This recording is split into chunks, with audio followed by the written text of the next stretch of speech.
और बाबा बागेश्वर की विदाई में भक्तों की ऐसी दीवानगी दिखी कि कई तो पटना एयरपोर्ट के रनवे तक जा पहुंचे।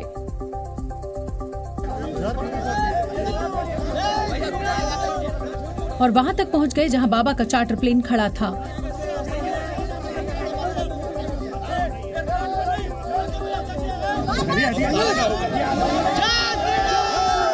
वहां धीरेन्द्र शास्त्री जब प्लेन में सवार हो रहे थे, उस दौरान भी उनको भीड़ ने घेर लिया।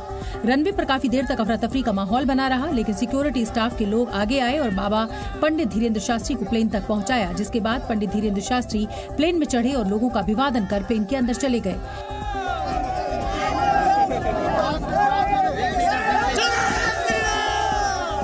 अब भीड़ द्वारा एयरपोर्ट पर हंगामा मचाने का वीडियो तेजी से वायरल हो रहा है। जिस तरह से एयरपोर्ट पे हालात बने, उससे एयरपोर्ट की सिक्योरिटी की पोल खुल गई है। पाकिस्तान के जुल्मों से तंग आकर वहां के हिंदुओं ने भारत में शरण ली थी। वो इस उम्मीद से भारत आए थे कि यहाँ हिंदुस्तान में कम से कम उन्हें क्रूरता से तो आजादी मिल ही जाएगी और हिंदुस्तान में उनका अपना आशियाना होगा, जिसमें वो शांति के साथ परिवार के साथ रह पाएंगे। लेकिन जो तस्वीरें सामने आई, उसमें पाकिस्तान से भारत आए हिंदुओं की उम्मीद बिखरती दिखाई दी, क्योंकि पाकिस्तान से आए हिंदू एक बार फिर बेघर हो गए। राजस्थान के जैसलमेर जिले में रह रहे हिंदू परिवारों के घरों को बुलडोजर से रौंद दिया गया। जिला कलेक्टर टीना डाबी के आदेश पर यह कार्रवाई हुई। चिलचिलाती धूप में बुलडोजर पहुंचा और विस्थापित हिंदुओं के घरों को खाली कराकर उन्हें तोड़ दिया गया। इस पूरी कार्रवाई के दौरान पाकिस्तान से आए हिंदू परिवार के लोग रोते बिलखते दिखे। उन्हें कुछ समझ नहीं आ रहा था कि इतनी भीषण गर्मी में वो अपने बच्चों को लेकर कहाँ जाएं। लेकिन प्रशासन को इन परिवारों पर कोई रहम नहीं आया। बुलडोजर तब तक चलता रहा जब तक उनके आशियाने मिट्टी में नहीं मिल गए। लेकिन यूआईटी की इस कार्रवाई का पाकिस्तान से आए हिंदू परिवारों ने विरोध भी किया। कार्रवाई से नाराज लोग अपने बच्चों को साथ लेकर कलेक्ट्रेट कार्यालय पहुंचे और वहीं पर टेंट लगाकर धरना शुरू कर दिया। और हमारी ये मांग है कि जब तक हमको वापस व्यवस्थित तरीके से बसाया नहीं जाएगा, तब तक हमारा धरना जारी रहेगा। हालांकि बुलडोजर एक्शन के बाद कलेक्टर टीना डाबी का बयान भी सामने आया। उन्होंने कहा कि अवैध निर्माण को तोड़ा गया है, लेकिन जल्द ही उन्हें एक लैंड अलॉट किया जाएगा।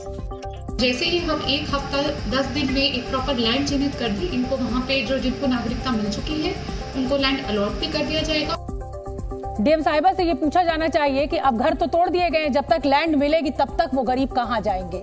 आगे बढ़ेंगे। राजस्थान के जैसलमेर में हिंदू शरणार्थियों के मकानों पर हुई कार्रवाई का विरोध लगातार बढ़ता जा रहा है। विधानसभा नेता प्रतिपक्ष राजेंद्र राठौड़ ने इसे कांग्रेस सरकार की तुष्टीकरण की राजनीति करार दिया और इसे मानवता की हदें पार करने वाली कार्रवाई बताया।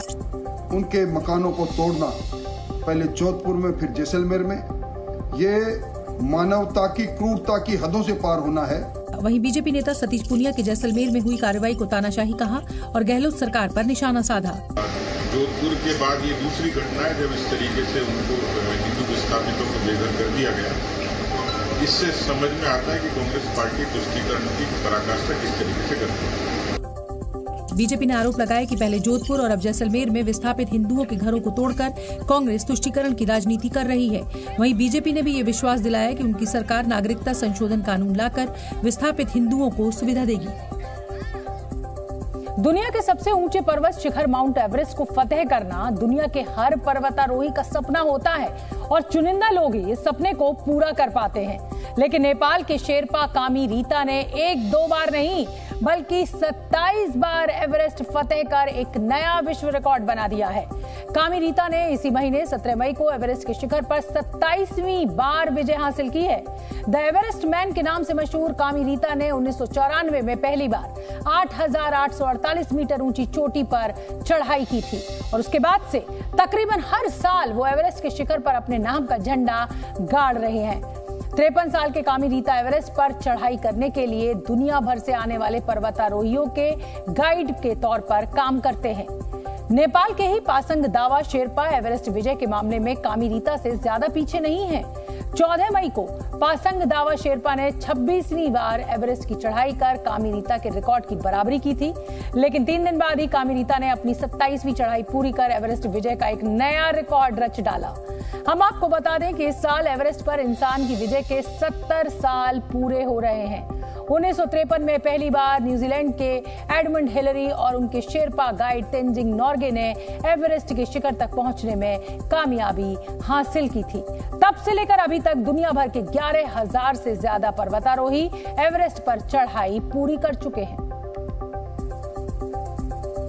पश्चिम बंगाल में फिल्म द केरला स्टोरी पर लगे बैन को हटा दिया गया है। पश्चिम बंगाल में फिल्म द केरला स्टोरी पर लगे बैन के आदेश पर सुप्रीम कोर्ट ने रोक लगा दी। बैन हटने के बाद अब पश्चिम बंगाल में फिल्म की रिलीज का रास्ता साफ हो गया। बिहार में जातीय जनगणना पर रोक लगाने के हाईकोर्ट के आदेश को सुप्रीम कोर्ट ने भी बरकरार रखा है। सुनवाई के दौरान सुप्रीम कोर्ट ने हाईकोर्ट के फैसले को सही बताया। जमीन के बदले नौकरी के मामले में बिहार की पूर्व मुख्यमंत्री राबड़ी देवी ईडी के सामने पेश हुई। ईडी ने उनसे करीब 2.5 घंटे तक पूछताछ की। तमिलनाडु सहित देश के 3 राज्यों में जलीकट्टू का खेल जारी रहेगा। कोर्ट ने इस पर रोक लगाने से इनकार किया है। कोर्ट का कहना है कि राज्यों ने इन खेलों को सांस्कृतिक विरासत का हिस्सा माना है। कोर्ट इसमें दखल नहीं देगा। G7 की बैठक के लिए अमेरिकी राष्ट्रपति जो बाइडेन जापान पहुंच चुके हैं। जापान के हिरोशिमा में G7 की बैठक के लिए दुनिया भर के नेता पहुंच रहे हैं। अमेरिका के राष्ट्रपति जो बाइडेन भी जापान पहुंचे। यहां उन्होंने जापान के प्रधानमंत्री के साथ मुलाकात की। अर्जेंटीना के हजारों कर्मचारी ब्यूनो आयर्स की सड़कों पर उतरे। ये सभी लोग देश में बढ़ती महंगाई और IMF की डील के खिलाफ प्रदर्शन कर रहे हैं।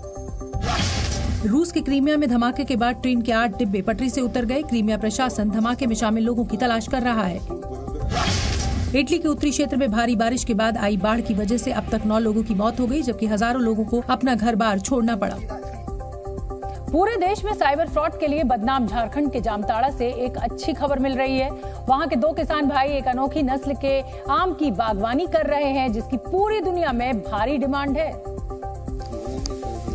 क्योंकि छोटे छोटे पेड़ों पर लटक रहे ये आम इतने महंगे हैं कि इनको खरीदना और खाना हर किसी के बस की बात नहीं है।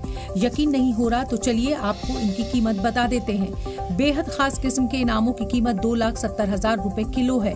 जी हाँ, 1 किलो आम 2,70,000 रुपए में बिकता है। आम की इस नस्ल को मियाजाकी कहा जाता है। ये आम जापान में उगाए जाते हैं और वहीं से पूरी दुनिया में पहुंचते हैं।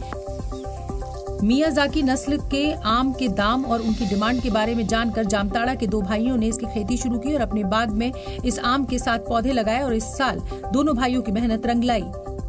ये मियाजाकी जहाँ तक बात है तो वो मेरा भाई जापान से मंगाया था। मियाजाकी के बाद इसका खासियत है इसमें एंटीऑक्सीडेंट बहुत है।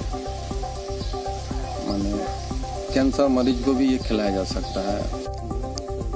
मियाजाकी नस्ल के इन पौधों पर लटक रहे एक आम की कीमत कम से कम 50,000 रुपए है। आपके मन में भी सवाल उठ रहे होंगे कि आखिर मियाजाकी नस्ल के आमों में ऐसी क्या खास बात है जिसके चलते वो इतना महंगा बिकते हैं। तो चलिए आपको बता देते हैं। मियाजाकी आम मूल रूप से जापान के क्यूशू प्रांत के मियाजाकी शहर में उगाए जाते थे और इसीलिए इनका नाम भी मियाजाकी शहर के नाम पर ही पड़ गया। मियाजाकी नस्ल के एक आम का वजन आमतौर पर 250 से 350 ग्राम तक होता है।